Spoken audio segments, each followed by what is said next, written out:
Hey everyone, welcome to Johnny Vlogs. I am your host, John Lorden. This episode filmed for today, January 15th, 2018.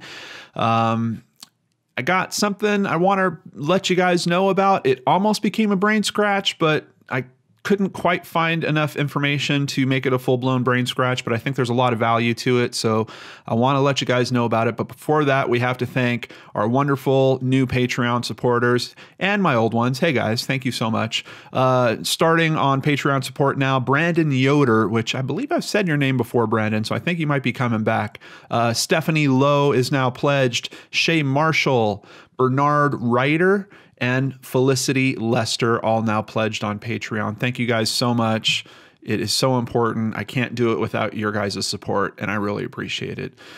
All right, so what am I talking about? What's this thing that was almost cool enough for a brain scratch? There is a case out of Norway that is pretty interesting. Happened a while ago. I think it's happened in 1995, if my memory serves me correctly.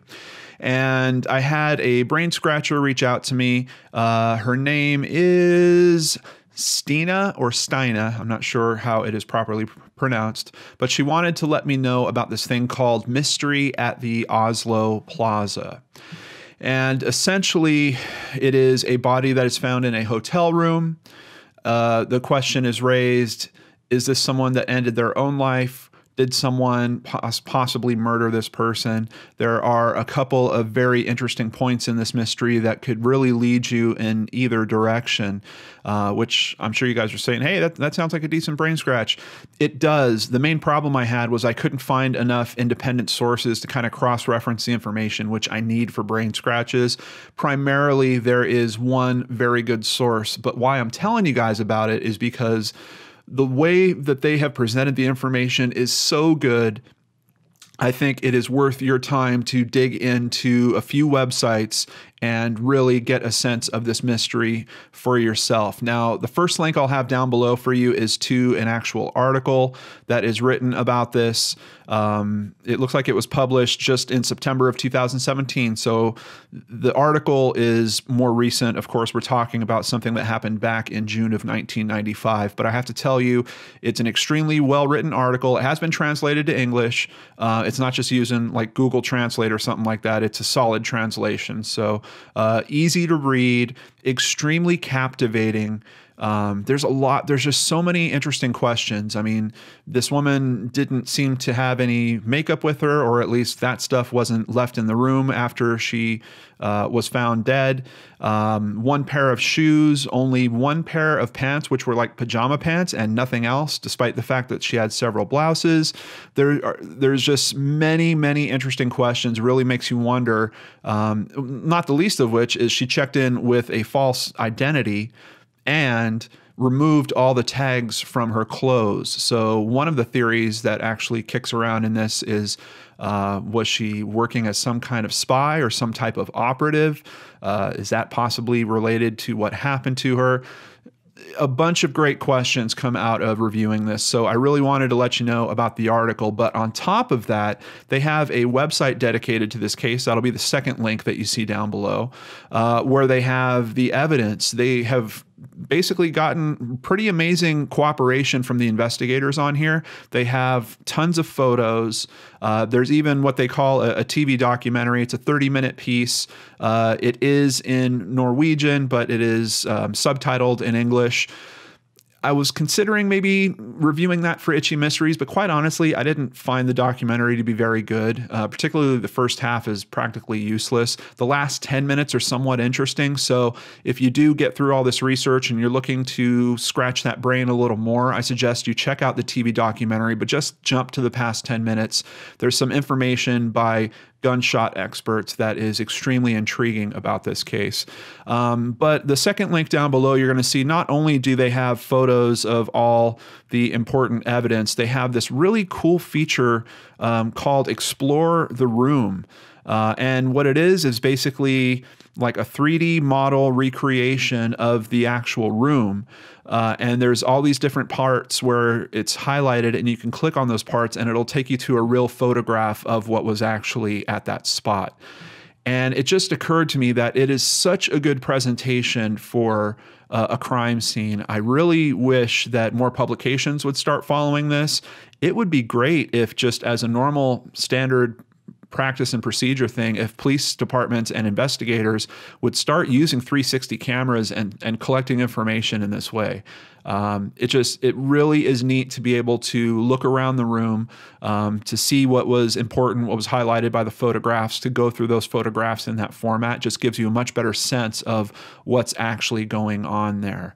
There is also a discussion section, but there's only a couple comments there. And of course, there is information to submit tips if you do have more information about this case.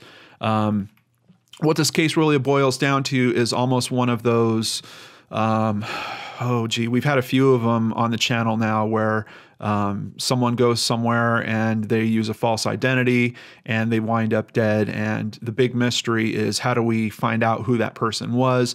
Don't they have a family that is out there wondering what happened to them? Neil Dovestones is one of the cases we've covered that's kind of similar in tone to this.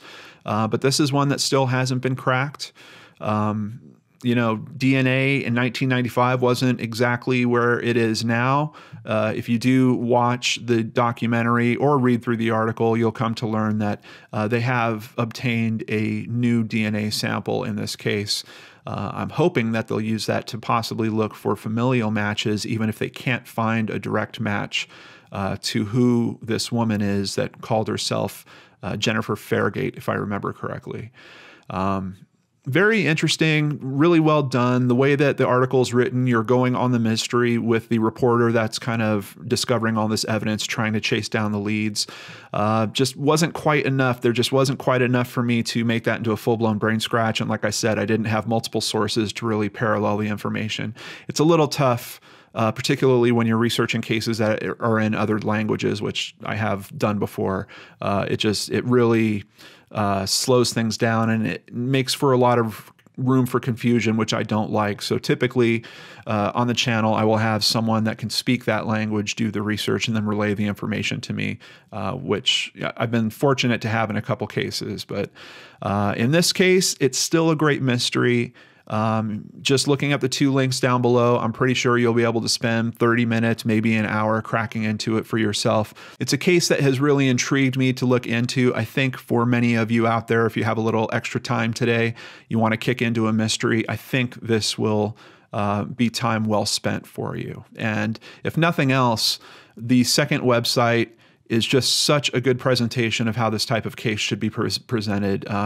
Just looking at that just as an example of how at least digital elements of a case can be presented to people to hopefully elicit further help from the public, or I'd say even professionally, even if there was like interdepartmental access to something like this where, you know, other departments can assist on cases like this. I think it could be beneficial. And this is not new technology. We've had, you know, 3D, 360 type pictures, you know, on the internet forever now, but it's just seeing it used in this way really kind of spurred me to want to tell you guys about it and to show you what I think is a really good example of using this type of technology like that. So hope you'll spend a little time and check that out. If not, hey, that's okay. I'm just here to tell you about this stuff. I'll be back tomorrow with a, let's see, is it going to be, it's probably going to be a case cracked. Probably a case cracked tomorrow.